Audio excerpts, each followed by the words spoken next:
Hey everybody, this is KennedyHawk from the Marvel Champions Monthly Fame podcast team. We're going to do our new format for my hero pack reviews on YouTube. So I always get 2 copies of each pack. This is my second copy that's by its own sleeved. Don't yell at me about sleeving yet. They will be sleeved in about 5 minutes after we're done talking. But what I want to do is go through each card, and now that I've played 4 to 5 games with Nebula in each aspect, I have a pretty good handle on how she works, how she functions, what her strengths are, what her weaknesses are, and a little bit about how to pilot her. So I thought I would go through her hero pack, including all of the backup cards and the cards in the Justice aspect, and go over this release. So we're going to start by going through Nebula, her signature kit, and her Nemesis set. So Nebula has the same name on her alter ego and her hero side. She has the Outlaw trait in alter ego and the Guardian trait as a hero. 3 recover, 9 health, hand size of 6. 2/2/2 stat line, we always like that, with a really interesting ability on her hero side. But first, let's talk about her alter ego side, because she has a very powerful alter ego ability. Cybernetic Upgrades is a response. After you play a technique upgrade, draw 2 cards, limit once per round. That is really, really, really strong. Drawing 2 cards for playing 1 is pretty good, right? Captain Marvel is just pick a player, draw 1. Nebula is draw 2 for herself. And she's going to want to spend those resources. She has a very cheap cost curve within her kit, but it's deceptively expensive, and we'll get to that in a minute. Her hero side also has to do with these technique upgrades. She has combat protocols, forced response. After your turn begins, resolve the special ability on each technique you control. Then discard each technique upgrade resolved this way. So there's a couple things to note here. This is a forced response. You're not going to be able to skip it. So when you start your turn in hero form, you're going to trigger all those specials. And we'll look at those next just so we know exactly what they do. But that also means you're going to have to be really particular with your timing and when you play your technique upgrades, because you can easily have a bunch that you have to resolve when they're not very helpful, or resolve or have none to resolve when you really need them. So it's a little bit tricky to figure out the timing of when you flip. You're definitely going to be a character that probably likes to flip back and forth, which tells you she's going to be really good with justice and leadership right off the bat. Other thing to note is it's discard each technique upgrade resolved this way, but it's a forced response. So you might be thinking, well, how would I ever not resolve one of these abilities? Some of these special abilities are attacks and thwarts. So if you are stunned or confused, that replacement effect is going to replace the resolving of the technique, and you'll get to keep it on the board longer. So in a way, you almost like being stunned and confused sometimes, because it lets you prolong this upgrades benefit. So let's go through some of those upgrades. I'm going to add card images, hopefully. So if there's not card images in the YouTube video, yell at me, because then I uploaded the wrong one. But they should be over here-ish where my hand is right now. All right, so we've got 8 techniques in total. We've got 2 copies of Wide Stance, which is a 1-cost upgrade. It has the static ability, while Nebula is in hero form, reduce the amount of damage she takes from each attack by 1. Special, look at the top 3 cards of the encounter deck, discard 1 and put the others back in any order. So this is really, really powerful because you can stack 2 of these and reduce the damage of each attack by 2. That means you barely have to block. And on top of that, once this is going away, you're going to get to look at the top of the encounter deck and rearrange the top 2 cards, or top 3 cards, putting 1 to the discard. So you can throw away the highest boost icon card. You can set yourself up for a boost of 0, so even though you don't have this damage reduction, you're not taking a ton of damage. You can also do things like say, oh, I'm going to put a side scheme into play because I know I have clear the area in my hand. You know your hand for that next turn when this occurs, so you can sort of set things up that way as well. Or you can give the villain, one of the things I like to do is give the villain an extra assault when I know I have an ally in my hand I'm going to play. So we've got 2 copies of Wide Stance. We've got 2 copies of Weapon Master, and this is an important one. While in hero form, Nebula gains Retaliate 1. Special, attack, deal 4 damage to an enemy. So you can hit minions, you can hit the villain, and again, this is an attack, so stun is going to block the resolution of this special effect. And we'll get back to this card. There's something really excited you can do this card in alter ego form that we'll talk about later. We've got 2 copies of Cutthroat Ambition, and this is sort of the thwart version of that card. While Nebula is in hero form, her attacks gain piercing and overkill. That's great. That adds to like her attack events too. So if you're playing Into the Fray and hitting Ultron drones, you're removing 5 threat, you're pushing 5 onto Ultron, and you're killing that minion, which is really, really good. The special ability is remove 3 threat from a scheme. So it's a thwart action. So if you're confused, again, this isn't going to go away. And you might want those to linger out there. Next, we're going to look at Evasive Maneuvers. It's 1 cost again. While in hero form, Nebula ignores the guard keyword, the patrol keyword, and crisis icons. Special, choose to either stun or confuse an enemy. So stunning and confusing an enemy, top notch. Seems pretty good. I've played a lot of her against Thanos, so this hasn't really paid dividends for me. Ignoring guard, patrol, and crisis is a little more, less spectacular. You can kind of look at the top of the encounter deck and set yourself up with guard minions because you might be able to ignore them, but having that only be a one of means it's not super reliable, so most of the time you can't just leave a guard minion out there saying, oh, I know I'm going to draw evasive maneuvering eventually, because that's probably a poorer choice. At the same time, getting to choose and stun or confuse an enemy is powerful enough that when you draw this, you're going to want to play it just for that special ability. We've got one copy of Unyielding Persistence. While in hero form, Nebula gets +1 thwart, +1 attack, and gains Stalwart. Give Nebula a tough status card as the special ability. This is a clutch card, making her a 3/3 for attack and thwart, giving her Stalwart, which means if she's stunned or confused, you would drop it off. And then as a special, giving her tough is really, really, really, really good. So there's only eight technique upgrades in there. So a lot like Black Widow, you're going to want to make sure you see these very often to get your card draw. Black Widow has ping damage, Nebula has the resolution of these abilities. But you're going to want to thin your deck pretty well to keep getting these. That being said, you have this artificial hand size of 8 on this size because you're usually going to draw one of these 8 cards. On turns you don't when you're an Alter Ego, you're real sad and real slow for the turn. But really powerful ability with these techniques. There's a couple other ways we can use these techniques. So first, let's talk about the way at hero form, because that's the side we're on right now. We have 3 copies of Lethal Intent, which is a really interesting event, and I'm going to call it a money sink. Not in the sense that you're just throwing things down the drain, but in the sense that at the end of your turn, you can dump everything you have into Lethal Intent, and you probably won't regret it. So it reads, hero action, choose up to X technique upgrades you control, resolve each of their special abilities in the order of your choice. And it says nothing about discarding them.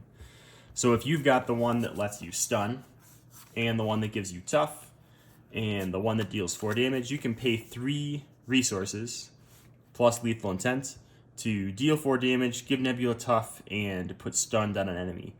Any of those effects on many cards would be worth 2 to 3 resources. So you're getting a huge bargain, but you have to have those techniques up at the same time and be in hero form, meaning if you end your turn in that form and you don't draw your obligation, they're going to get blown up next turn. So it's a little bit of a gamble there. And at the same time, this is why her kit is suspiciously expensive. The 8 cards we went through are all 1 cost. These are all, they could be 1 cost, they could be, 8 cost if you had all 8 out there and 8 resources to spend. Generally, I spend 2 to 3 on these. I find if I'm sinking 4 into them, it means that I ignored something else in my hand that was probably really important.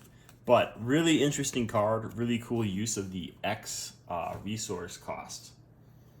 All right, let's look at these next 2 cards because they're really important. Combat Ready is an alter ego action. I love hero kit cards that force you into alter ego and get you to flip and make that awesome decision. So, Combat Ready reads alter ego action. Choose one. Shuffle up to 2 technique upgrades from your discard pile into your deck. Discard cards from the top of your deck until you discard a technique upgrade. Put that upgrade into play, then resolve its special ability. So there's 2 different options you could do. If you've got, you only have 8 techniques, so if 6 are in your discard pile, it's going to take a while to discard to find the one that's in there. You may want to shuffle 2 back in to make sure when you flip to Alter Ego, you draw 1 and are able to trigger your ability. The other option is to discard cards until you reveal a technique, put it into play, and resolve its special ability. So there's a couple things to note about that. Nebula's other side says when you play a technique upgrade, so using Combat Ready to put something into play isn't going to trigger her draw 2. This isn't just 2 income. That would be awesome, but it's not. It does let you resolve that special ability though. So if you need to remove thwart, if you need to remove threat using a thwart when you're in Alter Ego, you can do that with Nebula. And if you need to attack, you can do that with Nebula. If you need to stun or confuse, you can do that with Nebula. But you're not going to get to pick what you do. It's the top technique that's within your deck, and you're sacrificing a bunch of cards to get there. So You have to pay attention to what techniques are in your discard and know which ones are in your hand and which ones are in your deck, so you know the probability of what's going to come out with Combat Ready. Because resolving that special is one of the key parts of Combat Ready, and we don't want to sort of ignore it. Next, we'll go into like the most boring part of Nebula's kit. We've got a generic resource generator, Nebula's Ship. It's much more forgiving than Nebula's Ship in villain form. Resource, exhaust Nebula's Ship, generate a wild resource. I mean, it's good. There's nothing wrong with it. It's just very unflavorful and not super exciting. But it's there. It lets you play a technique each round, so that's probably good. No evasion counter shenanigans. And then we've got Gamora. She's a 2 thwart, 2 attack, 3 health ally, and she's much worse than the Gamora basic ally. But her ability is response after you play Gamora. Choose a technique upgrade you control and resolve its special ability. So that is pretty cool. Like, you can play Gamora and give yourself tough, play Gamora and stun the villain. Not too bad, but she doesn't do anything on every activation. She's one you want to get out there, use her as much as you can, get her off the board, get her back into your deck so you can do it all over again. And that's your hero kit. So you've got 1 3-cost card, 1 2-cost card, 2 0-cost cards, 8 1-cost cards, bonkers. And we've got 3 X-cost cards, which I'm going to say are 2 to 3. So your average is probably just above 1 for your card cost. So it's really not too bad at all. But there's that deceptively expensive Lethal Intent card. Next, let's look at our obligation and signature kit. Our obligation is just what you'd expect for a hero that's revolved around one type of gimmick card. Inferiority complex. You may flip to Alter Ego and choose. Exhaust your Alter Ego to remove this from the game. Yep, we figured. Or choose and discard 2 technique upgrades you control. If no upgrade was discarded this way, this card gains Surge. Discard this obligation. So that works really well if you have 1 technique upgrade. If you have 2, you've got to discard 2 of them, but you could just choose 1 if there was only 1 out there and avoid the Surge and all that garbage. 90% of the time, you're just going to exhaust and remove it from the game, like every obligation. Our Nemesis minion is also Gamora. She's a 2-scheme, 2-attack, elite outlaw with 6 health. Forced Interrupt. When this minion enters play, discard Gamora ally from play. Okay. After Gamora attacks and damages you, choose and discard an upgrade you control with 3 boost icons. That is a nasty guy. It is 6 damage, so if you've got your technique out there that does 4 damage and you have your basic attack of 2, you can take care of her right away. If she doesn't have Quick Strike or anything, you're probably going to want to do that, because if she is discarding a lot of upgrades, that's going to be really annoying. Unfortunately, she comes out with a side scheme. It gives Nebula -1 thwart, -1 attack, -1 defense, and Gamora +1 attack and piercing. So she's going to remove your toughs.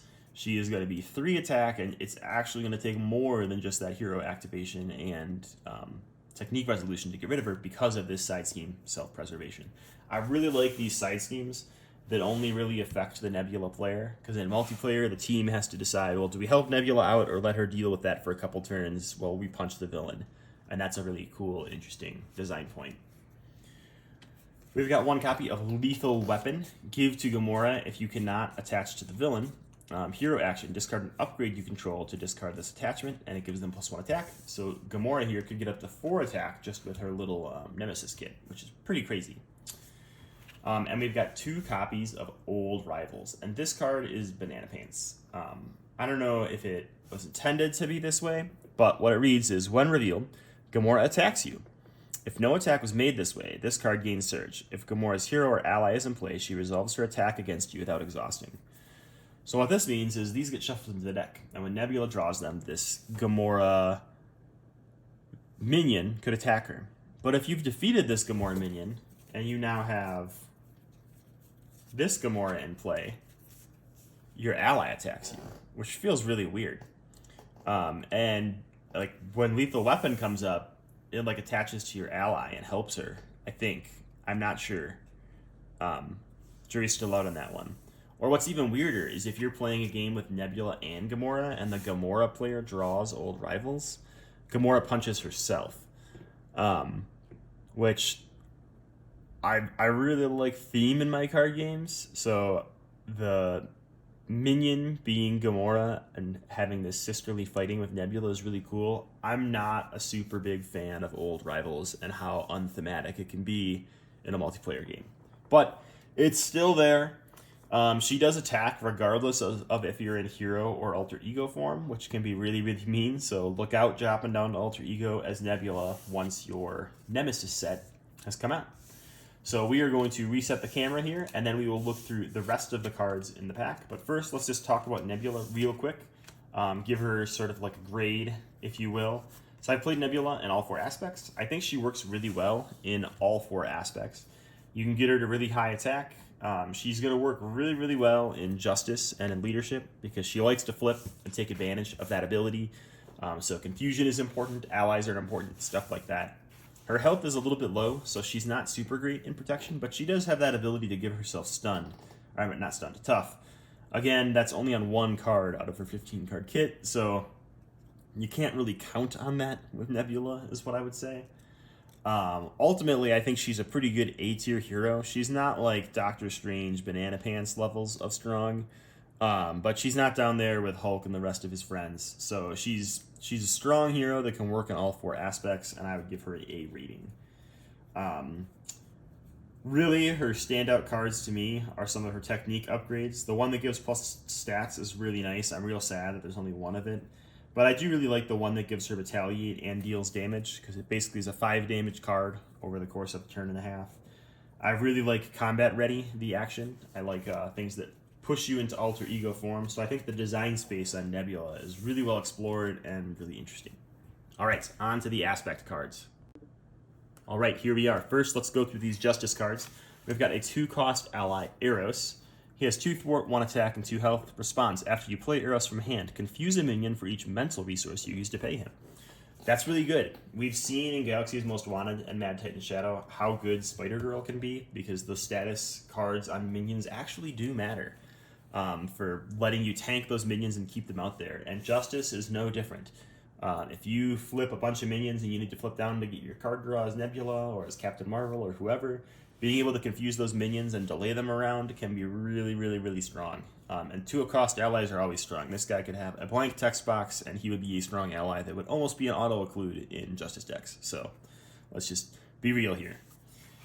We've got Wraith, or Wrath. I'm not sure. I think it's Wraith. 1 thwart, 3 attack for 2 consequential, 1 thwart for 1 consequential, 3 health, hero interrupt. When a boost ability is turned face up, exhaust Wraith and deal 1 damage to him. Cancel that card's boost effect. I love this. Really, really good card, right? It is target acquire on a stick. You could cancel 3 things for basically 3 target acquired for the cost of 3 target acquireds, but you only have to have 1 card in your hand to play it, so it's like effectively half the cost. You can also chump or attack or thwart in a pinch. Not a big fan of this being a hero interrupt. It doesn't make a ton of sense to me. Like, if the ally is out there fighting, why do I need to be in hero form, like, to convince Wraith to cancel boost abilities? I guess the villain is scheming. He's not scheming against me. He's scheming like, while I'm not there. So Wraith should still be able to stop him. But ultimately, really strong card, really strong ability. Cancels are super, super, super important. So never underestimate how powerful a cancel card can be. Venom, another ally. Justice really needed allies, and this pack is delivering. 2 thwart for 2 consequential, 3 attack for 2 consequential. That's gross. While there is no threat in the main scheme, reduce all consequential damage Venom takes by 1, so he becomes a normal ally. Not wild about this. It's probably okay in solo, because you can keep that main scheme pretty low, but in multiplayer, there's a lot of threat going on that main scheme. It can be hard to keep it empty. And 4 cost for 4 thwart or 2 thwart and a block is a real bad deal. You'd much rather just have Daredevil or someone who's good. Hopefully there's lots of ways to keep the main scheme empty, but as of right now, Venom's probably my least favorite Justice ally of all the Justice allies out there, which is saying something, because there's some really strong Justice allies. Or I guess it's not saying something, because Justice has really good allies. All right. Next is a really interesting card. We have 3 copies of Justice Served. It is a play under any player's control. That is great. Max 1 per player. Also great.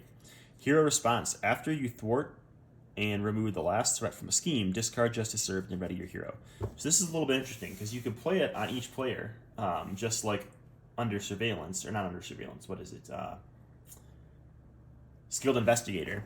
But it only triggers when that character, you thwart and remove the last threat from a scheme.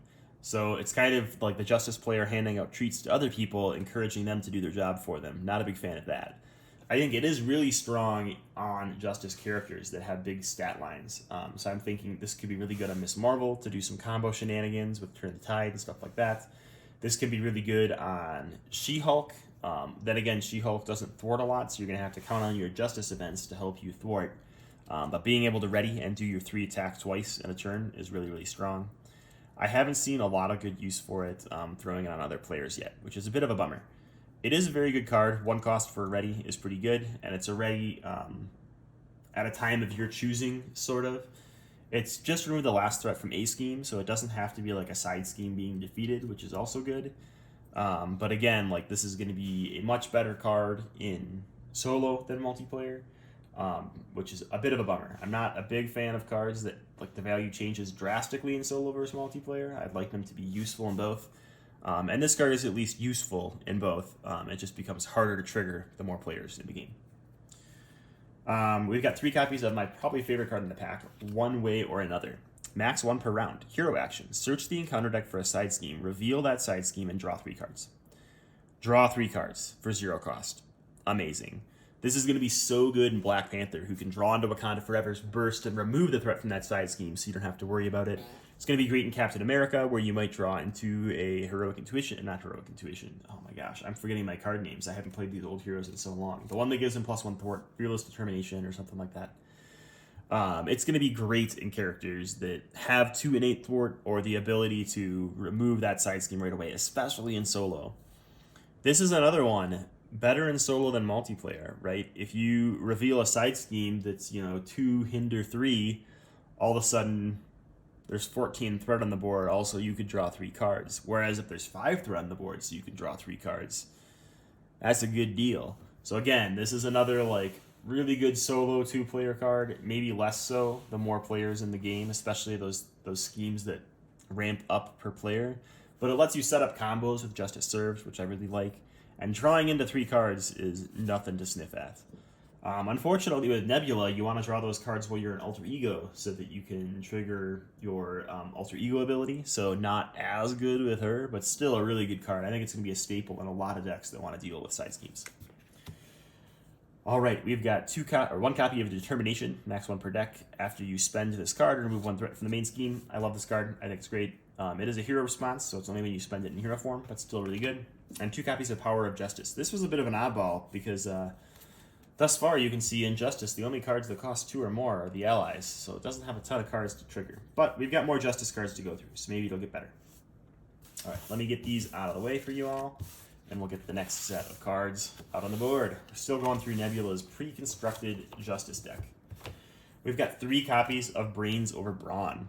After your hero makes a basic thwart, deal damage to an enemy equal to your hero's thwart. This is interesting. For characters that can get to 4 thwart, like Star-Lord and Rocket, that could be really cool in Justice.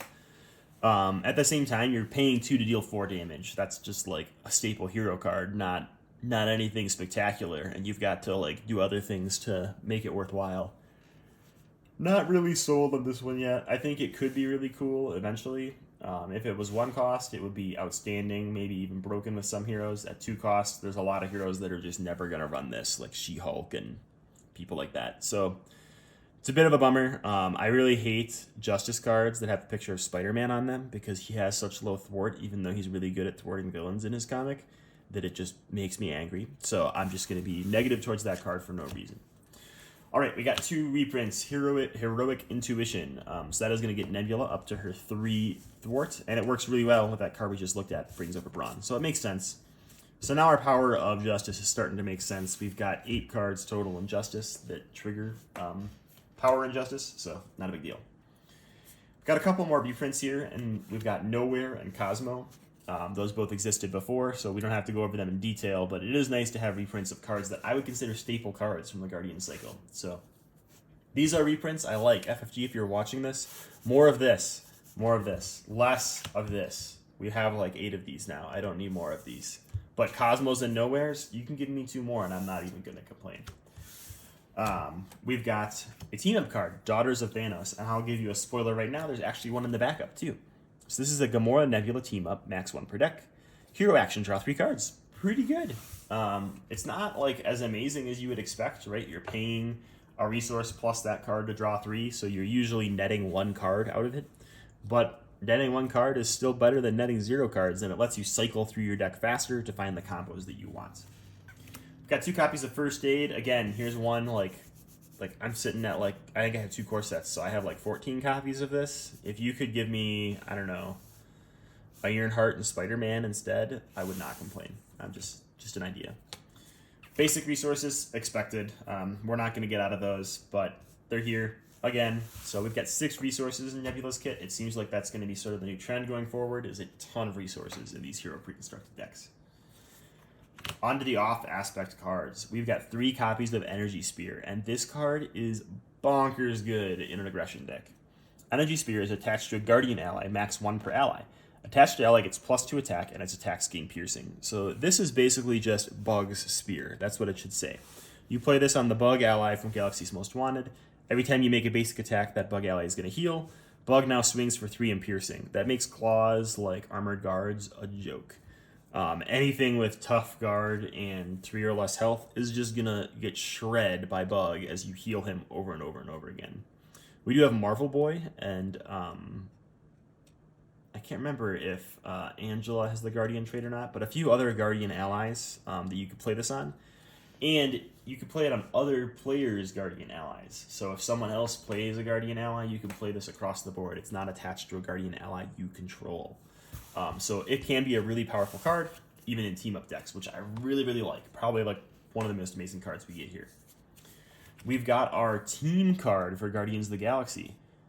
So play under any player's control, max 1 team card per player. If each of your characters has the Guardian trait, this card gains response. After you play an upgrade on an ally, draw 1 card. There's no limit on this, so you could really ramp up your draw and just like burn through your deck by playing the rifles from Star-Lord or Energy Spears. If you play this onto an aggression player, it can be a really powerful accelerator in decks. It does require everyone to have the Guardian's trait, and spoiler alert, we're going to get a card that helps with that pretty soon. We've got 2 copies of Defensive Training. This has been like a hotly debated card online. I kind of like it. It's a max 2 per deck, uses 2 training counters. Alter Ego action, love it. Exhaust this card and remove 1 training counter from it. Choose a protection green event in your discard pile and shuffle it into your deck. So, I mean, it doesn't do anything amazing, right? It doesn't throw anything in your hand. It doesn't draw a card. So, like, maybe flipping to Alter Ego isn't that worth it. But recursion is something that way too many people overlook, right? It's really powerful in a couple decks right now. I'm thinking of some Miss Marvel protection decks, maybe some She-Hulk protection decks with Counterpunch. Characters that already like to flip. It's not going to take a non-flipping character like Spider-Man or like Hawkeye and make them want to flip, but it is going to enhance those flipping characters. And every time we get a protection event, this card is going to be reevaluated. And we're going to get some deck someday, somewhere, where Defensive Training is just bonkers broken. I can guarantee it. So it's a sleeper card. Don't sleep on it. Try it out in a deck and see if it has its uses for you. It's best used when your deck is really thin. If you got 4 cards left in your deck, you flip to Alter Ego and use this, you're guaranteed to draw that card in your next turn. So you can set up some combos for yourself where you know you're going to have a certain card in your hand, and that can be really, really neat. All right, and we'll leave the Guardians of the Galaxy team card out there because we also got Honorary Guardian. Obviously going to be my favorite card ever. Play only if your identity has the Guardian traits, only in hero form until you play it on yourself. Attached to a friendly character, 1 per character. Attached character gets +1 hit point and gains the Guardian trait. I'm a little bummed that it's just +1 hit point. That means as we get different team affiliations, we're probably going to see an Honorary Champion someday, and an Honorary Fantastic Four member, and an Honorary X-Men, and they're all probably going to be +1 hit point and a trait, which is a bit of a bummer. Like, I wish they had like a little bit of a unique flair, but it's still a really powerful card. Like, throwing this on an ally is amazing. It's like 1 cost for 2 to 3 thwart almost every time, or 1 cost for an expert chump block. I'll take it. And to team this up with the Guardians of the Galaxy, right? When you play this on a character, after you play an upgrade, so we've played the upgrade, draw a card. So if this is your last character that wasn't a Guardian and you play it on someone, you draw a card to replace it right away. And then these other 2 cards in your deck become play on a character and draw a card. It seems really good to me. So I really like Really like the honorary cards. Wish there was a little bit more uniqueness to them. So some standout cards here, cards that I'm definitely going to build decks around. Energy Spear, for certain, like no question in my mind. One way or another, really, really good for solo. And I do play a lot of solo, so I can't complain about it a ton. Eros and Wraith, really, really strong allies. They're never going to not be strong, so we don't have to worry about that. They are cheap allies that are very, very good. I do really want to try to build a deck around the team card and Honorary Guardian. I'm not quite sure it's going to work yet, but if it does, it's going to be awesome. So those are my favorite cards from like the aspect sets from this pack. All of them are really good. Ultimately, this pack adds a lot to your Marvel Champions collection. It adds a ton to the Justice aspect, which is really important because Justice has been a little bit behind. I know a lot of people like to gripe about it. It's not as behind as people think, but it's been a little bit behind in the card pool. And even the off aspect cards, Energy Spear, the team card, and even that Protection Sleeper card, they're going to be cards that get used for a long time, especially if we continue getting Guardian support. That's going to be the big kicker here is if this is our last pack of Guardian support for a while, it could be a little bit painful. So hopefully they can sneak some more Guardian cards into this cycle and follow-on cycles, even if they're backup cards in the pack, and that would be really appreciated for keeping this archetype going. So that is my Nebula Hero Pack roundtable. I give the pack a solid A.